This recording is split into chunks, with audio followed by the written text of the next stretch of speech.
اسلامی تحریکات عہد جدید کا یونٹ 7 ہے اور یونٹ 7 کا آج ہم ڈسکس کرتے ہیں پوائنٹ 5 مرکزی جمعیت اہل حدیث۔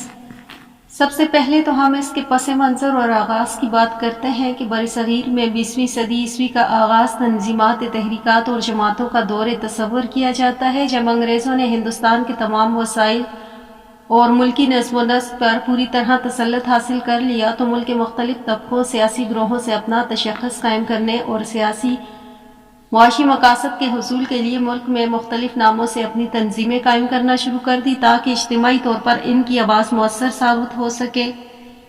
چنانچہ 1906 میں سب سے پہلے شیخ الاسلام ثناء اللہ امرتسری نے یہ شدت سے محسوس کیا کہ ہندوستان میں اہل حدیث کی بھی ایک باقاعدہ تنظیم ہونی چاہیے۔ اس احساس کے پیش نظر آپ نے اپنے مؤخر و جریح ہیبت روزہ اہل حدیث امرتسری میں 15 اکتوبر 1906 کے شمارے میں یہ تجویز پیش کی کہ ملک بھر کے اہل حدیث اور علماء زعماء کو اس پر غور و فکر کی دعوت دی جائے۔ اس پر ملک بھر سے اس تجویز کو بہت پذیرائی حاصل ہوئی، چنانچہ 23 مارچ 1906 کو صوبہ بہار کے شہر آرا میں آل انڈیا اہل حدیث کانفرنس کی بنیاد رکھی گئی، جس میں کئی علماء نے شرکت کی۔ جماعت کی قیادت کے لیے جن شخصیات پر سب سے پہلے اکابرین کی نظر انتخاب پڑی وہ برصغیر کے معتبر علمی شخصیات تھے۔ مولانا حافظ عبداللہ غازی پور کی صدارت اور مولانا ثناء امرتسری کو ناظم اعلیٰ منتخب کیا گیا۔ قیام پاکستان کے بعد اس کی تشکیل نو کی گئی، اس کے کئی دھڑے بن گئے اور مختلف سیاسی جماعتوں سے الحاق اتحاد کرتے رہے۔ ایک وقت میں ایک فرد بھی جماعت کا بانی و قائد رہا۔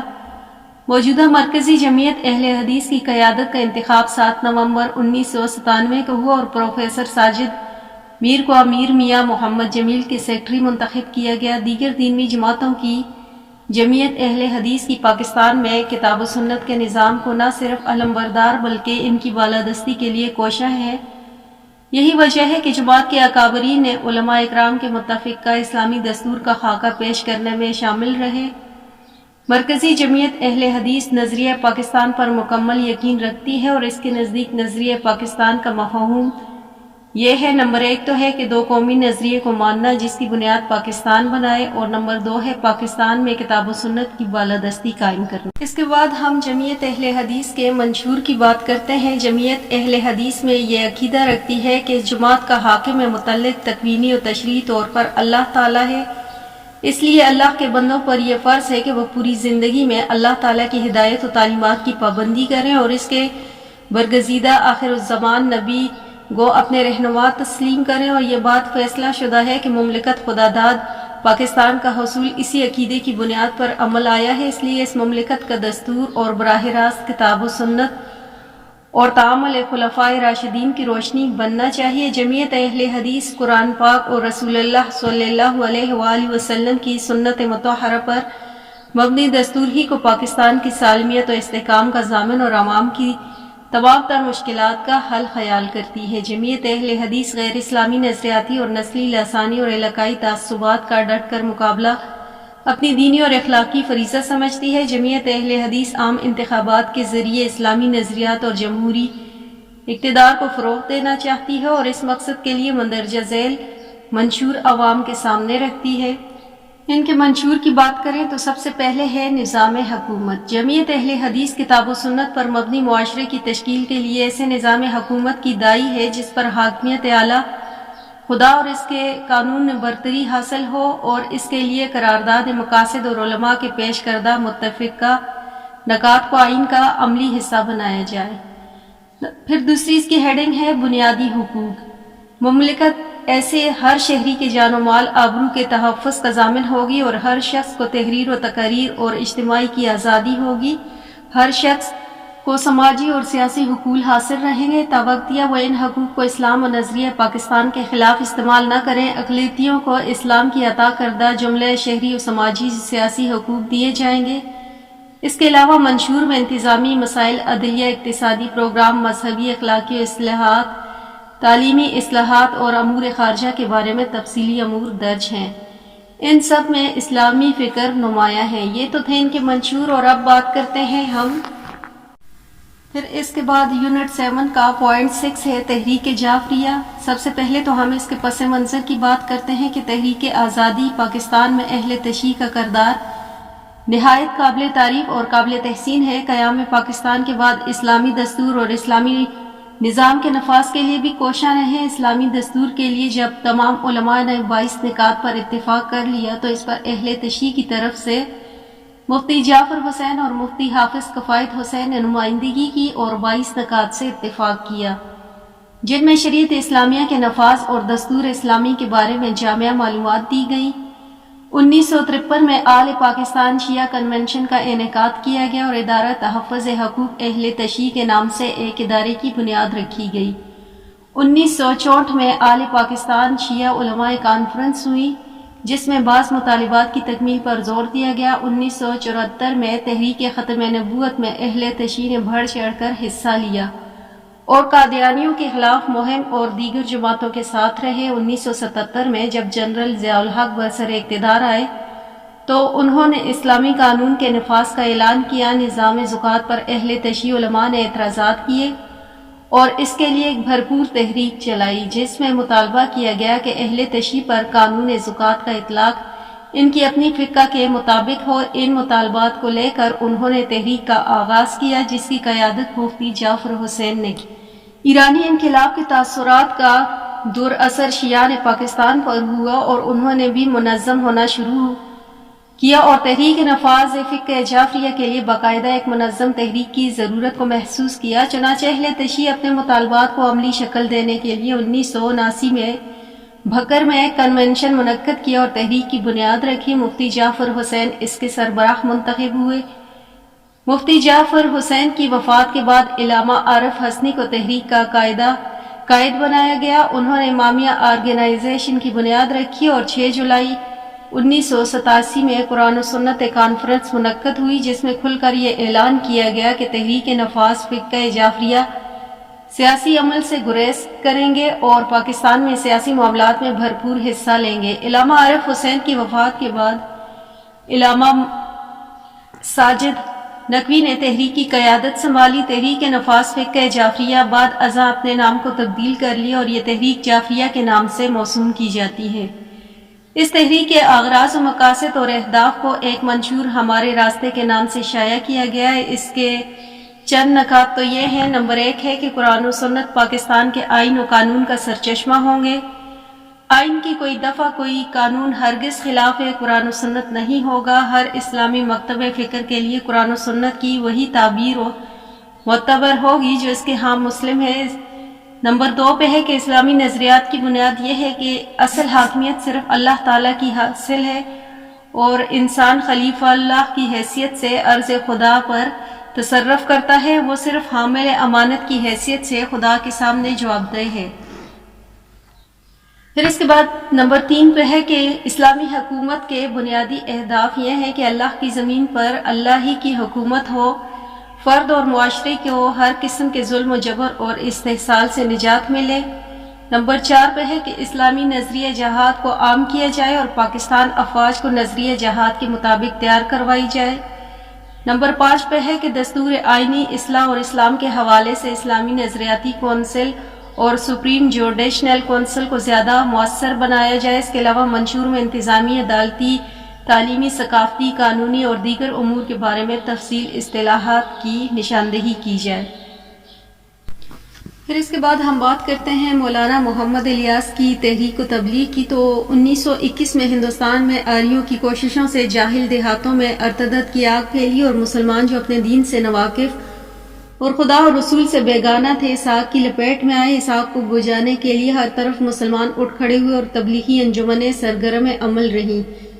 مناظرین اسلام نے اسلام کی فوقیت ثابت کرنے کے لیے بحث و جدال کے میدان گرم کیے اور ہزاروں روپے چندہ وصول کر کے مبلغین جگہ جگہ پھیلائے اور اسلام کو پہنچانے کے لیے ہر ممکن کوشش کی گئی۔ اس دور میں محمد الیاس نے نہایت خاموشی سے دعوت و تبلیغ کی کوشش کی اور اس مقصد کے لیے ایک ہمہ گیر تحریک چلائی، جس نے 10-12 سال کے قلیل عرصے میں میوات کے علاقے میں ایک نیا انقلاب برپا کر دی اور گاؤں کے گاؤں نماز پڑھنے لگے اور خود دوسروں تک اس دعوت کو پہنچاتے رہے۔ میواتی قوم دہلی کے آس پاس ہے اور اس کے علاوہ بھی کئی علاقے آباد ہیں۔ اس کی مجموعی تعداد 36 لاکھ بتائی جاتی ہے۔ صدیوں پہلے نظام الدین محبوب الہی ان کے خلفائے متبعین کی کوششوں سے اس قوم میں اسلام پہنچا، مگر افسوس کے زمانے میں مسلمان حکمرانوں اور جاگیرداروں کی غفلت سے وہاں اسلام تعلیمی اور اسلامی تربیت کا کوئی انتظام نہیں کیا گیا۔ نتیجہ یہ ہوا کہ یہ لوگ حکومت کے مرکز سے اس قدر قریب ہونے کے باوجود اسلام سے دور ہوتے چلے گئے، یہاں تک کہ غیر مسلم مورخین کو بھی میواتیوں کی اسلام سے دور اور بیگانگی کا احساس رہا۔ میوات اپنے مذہب اسلام سے بہت ناواقف ہیں، خال خال کوئی کلمہ پڑھتا ہے اور اب پابندی سے نماز پڑھنے والے بھی بہت کم ہیں، اور ان کے اوقات و مسائل سے تو وہ بالکل ہی ناواقف ہیں۔ میوات اپنے عادات میں آدھے ہندو ہیں اور ان کے گاؤں میں شاذ و نادر ہی کوئی مسجد نظر آتی ہے۔ پھر اس کے بعد پوائنٹ 9 ہے دعوت کا آغاز۔ تو ان حالات میں مقامات میں مولانا محمد الیاس نے دین کی تحریک چلائی اور نہایت قلیل مدت میں وہاں کا کایا پلٹ دیا گیا۔ پورے علاقے میں دین کی رغبت پھیلی اور اس کے آثار نظر آنے لگے۔ جس علاقے کو کوسوں مسجد نظر نہیں آتی تھی وہاں گاؤں گاؤں مسجدیں بن گئیں اور دیکھتے ہی دیکھتے اس ملک میں ہزاروں مسجدیں کھڑی ہو گئیں۔ صدائے مکتب اور متعدد عربی کے مدارس قائم ہوئے، حفاظ کی تعداد سینکڑوں میں متجاوز ہو گئی، ہندوانہ وضع لباس سے نفرت ہونے لگی اور اسلامی و شرعی لباس کی وقت ہو گئی۔ اکتوبر 1939 میں ایک عالم دین نے وہاں کا دورہ کیا تو لکھا کہ مولانا محترم محمد الیاس نے خود ہی اس قوم کے مبلغوں سے اس کی اصلاح کا کام لیا، اور ان کی کوششوں کا نتیجہ یہ ہوا کہ اپنی آنکھوں سے دیکھ کر آیا ہوں کہ بعض علاقوں میں گاؤں ایسے ہیں جہاں ایک بچہ بھی آپ کو بے نمازی نہیں ملے گا۔ دیہات کی وہ مسجدیں جہاں یہ لوگ کبھی اپنے مویشی باندھتے تھے، آج وہاں پانچوں وقت اذان اور جماعت ہوتی ہے۔ آپ کسی راہ چلتے دیہاتی کو روک کر اس کا امتحان لیں، وہ آپ کو صحیح تلفظ کے ساتھ کلمہ سنائے گا اور اسلام کی تعلیم کا سادہ لب و لباب جو کہ ایک بدوی کو معلوم ہوتا چاہیے آپ کے سامنے بیان کرے گا۔ وہ آپ کو بتائے گا کہ اسلام کے ارکان کیا ہیں۔ اب آپ وہاں کس مسلمان مرد، عورت یا بچے کو ہندوانہ لباس میں نہ پائیں گے، نہ کہ ان کے جسم کے بے ستر دیکھیں گے، اور نہ ان کے گھر یا ان کے لباس کو نجاستوں میں آلودہ پائیں گے۔ ان کی عادات و خصائل اور ان کے اخلاق میں بھی اس مذہبی تعلیم و تبلیغ کی وجہ سے نمایاں فرق پایا گیا۔ وہ اب ممتدن اور مذہب طرز زندگی کی طرف پلٹ رہے ہیں۔ جرائم میں حیرت انگیز کمی ہو گئی، لڑائیاں، فسادات اور مقدمات بہت کم ہو گئے۔ ان کا علاقہ اب پرامن علاقہ ہے جس کا اعتراف خود وہاں کے حکام کرتے ہیں۔ ان کی معاشرت، ان کے لین دین، ان کے برتاؤ، غرض ہر چیز میں عظیم متغیر ہو گیا، جس کی وجہ سے گرد و پیش کی آبادی پر ان کا اچھا اثر مرتب ہوا۔ پھر اس کے بعد پوائنٹ 10 ہے طریقہ کار اور نظام کار۔ مولانا الیاس نے دین کی دعوت اور تبلیغ کے لیے محنت اور جدوجہد، گشت اور سفر کا طریقہ اختیار کیا۔ لوگ عام طور سے دینی مشاغل میں پھنس کر دین سیکھنے اور حاصل کرنے کے لیے وقت نہ نکال پاتے تھے، اس لیے آپ نے یہ پالیسی بنائی کہ انہیں عارضی ترک وطن اور غربت اختیار کرنے پر آمادہ کیا جائے تاکہ کچھ مدت کے لیے یکسو ہو کر دین کی باتیں سیکھ لیں اور اہل علم دین کی صحبت سے فائدہ اٹھا سکے۔ آپ نے ایک نامہ گرامی میں اشارہ کرتے ہوئے فرمایا کہ ہم نے جماعتیں بنا کر دین کی باتوں کے لیے نکلنا چھوڑ دیا، حالانکہ یہی اصل بنیاد تھی۔ حضور اکرم صلی اللہ علیہ وآلہ وسلم خود بھی پھیرا کرتے تھے، اور جس نے ہاتھ میں ہاتھ دیا وہ بھی مجنونانہ پھیرا کرتا تھا۔ غرض پھرنا اور دین کے لیے جد و جہد اور نقل و حرکت میں رہنا اصل تھا۔ جب یہ چھوٹ گیا، جب ہی خلافت ختم ہو گئی، نکلتے وقت حضور صلی اللہ علیہ وآلہ وسلم کی لائی ہوئی چیزوں میں سے جو چیز سب سے زیادہ اہم ہے، اس کی حیثیت سے کوشش کرنا۔ نمبر 1 تو ہے کلمے کی تصحیح و تلقین۔ اس وقت بدقسمتی سے ہم کلمے تک سے ناآشنا ہیں۔ نمبر 2 ہے نماز کی تصحیح و ترقی۔ کلمے کے لفظوں کی تصحیح کرنے کے بعد نماز کے اندر کی چیزوں کی تصحیح کرنے اور نماز کو حضور صلی اللہ علیہ وآلہ وسلم جیسی نماز بنانے کی کوشش میں لگے رہنا۔ نمبر 3 ہے تحصیل و علم و ذکر۔ 3 وقتوں کو صبح شام اور کچھ حصہ شب اپنی حیثیت کے مطابق تحصیل علم ذکر میں مشغول رکھنا۔ اور نمبر 4 ہے تفریح وقت۔ ان چیزوں کو پھیلانے کے لیے اصل فریضہ محمدی سمجھ کر نکلنا، یعنی ملک بہ ملک رواج دیا۔ پھر نمبر 5 ہے خلق۔ اس پھرنے میں خلق کی مشقت کرنے کی نیت رکھنا اور اپنے فرض کی ادائیگی کی سرگرمی خواہ خالق سے متعلق ہو یا خالق کے ساتھ ہو، کیونکہ ہر شخص اپنے ہی متعلق سوال ہوگا، اور نمبر 6 پہ ہے تصحیح نیت، ہر عمل کے بارے میں اللہ نے جو وعدہ فرمایا ہے اس کے موافق میں عمل کی تعمیل، اللہ کی رضا اور موت کے بعد والی زندگی کی درستی کرنے کی کوشش کرنا۔ پھر اس کے بعد ان کا پوائنٹ 11 ہے امت مسلمہ کا بنیادی کام کون سا ہونا چاہیے۔ تو مولانا اس حقیقت کو سمجھتے تھے کہ اصل اہمیت امر بالمعروف اور نہی عن المنکر کی ہے، اگرچہ اس پر توجہ نہ دی جائے اور دین کی تبلیغ اور ارشاد کو مرکزی اہمیت نہ حاصل ہو تو وہ دین مزحمل ہو جائے گا اور عبادتیں ناقابل قبول قرار پائیں گی اور دین کی شاخیں اور پتیاں مرجھا جائیں گی۔ تو میرے حضرت یہ وظیفہ، وظائف اور اللہ کی بارگاہ میں دعائیں اور دین کی لائن کی ہر چیز در حقیقت ایمان کی پگڈنڈیاں اور اس کے پھول پتے ہیں۔ جو درخت اپنی جڑ سے سوکھ چکا ہو اس کے پھول پتیوں میں شادابی کہاں سے ہو سکتی ہے؟ اس واسطے اس بندے ناچیز کے نزدیک اس زمانے میں نہ دعا کاریگر ہے، نہ وظیفہ بار آور ہے اور نہ کسی کی طرف توجہ اور ہمت کارآمد ہے۔ حدیث شریف میں ہے کہ جس وقت دین کے لیے فروغ کی کوشش ترک ہو چکی ہوگی، جس کو امر بالمعروف اور نہی عن المنکر کہتے ہیں، اس وقت دعاؤں میں راتیں رو رو کر گزارنے والوں کی دعاؤں میں اثر نہیں ہوگا، ابواب رحمت بند ہو چکے ہوں گے، ابواب رحمت کھلنے کی کوئی صورت نہ ہوگی۔ مسلم کا فروغ اسلام کے فروغ کی کوشش میں لگے رہنے کے اندر ہرگز مقصود نہیں ہے۔ حق و عزوجل نے مومن کے ساتھ رحمت کے ساتھ توجہ کرنے اور کرم و لطافت کے ساتھ برتاؤ کرنے کا ارادہ صرف اس وقت فرما رکھا ہے جب وہ اسلام کے فروغ میں ہو اور اسلام کے فروغ میں اپنی صحیح میں مصروف ہوں۔ پھر مولانا کا نقطہ نظر یہ تھا کہ قوم کے اندر پہلے دین کے لیے طلب اور رغبت پیدا کی جائے، کلمہ طیبہ کا معنی و مفہوم ان کے ذہنوں میں راسخ کیا جائے، دین کی بنیادی باتوں سے واقفیت ہونی چاہیے، پھر انہیں غلبہ دین کے لیے اٹھ کھڑا کیا جائے۔ بغیر عقائد و مبادی کے درستی دین قائم و غالب نہیں آ سکتا۔ چنانچہ فرماتے ہیں کہ جس قوم کی پستی کلمہ لا الہ الا اللہ کے لفظوں سے بھی گر چکی ہو، وہ ابتدا سے درستی کے یہ بغیر انتہائی دوستی کے کب قابل ہو سکتی ہے؟ انتہا ابتدا کے درست ہوئے بغیر نہیں ہو سکتی، اس لیے اس نے درمیانی اور انتہائی خیالات بالکل نکال دی۔ ابتدا درست ہو کر راستے میں پڑ جائے گی تو انتہا خود ہی پہنچ جائے گی، اور ابتدا کے بگڑے ہوئے انتہا کی درستی کا خیال ہوس کے سوا کچھ بھی نہیں۔ مولانا کے اندر دین کے غلبہ و تمکن کی تڑپ اور اسلام کی بدحالی اور کسک بلا کی تھی۔ ان کا اندازہ اس واقعے سے لگایا کہ ایک بار کسی نے لال قلعے کے پاس سے گزرتے ہوئے پوچھا کہ کبھی جناب نے لال قلعے کو بھی دیکھا ہے؟ تو فرمایا کہ میں لال قلعے کی سیر کو بے حمیتی سمجھتا ہوں، ہاں کہ میں نے بچپن میں اس کو دیکھا ہے جب دکھانے والے نے رو رو کر دکھاتے تھے۔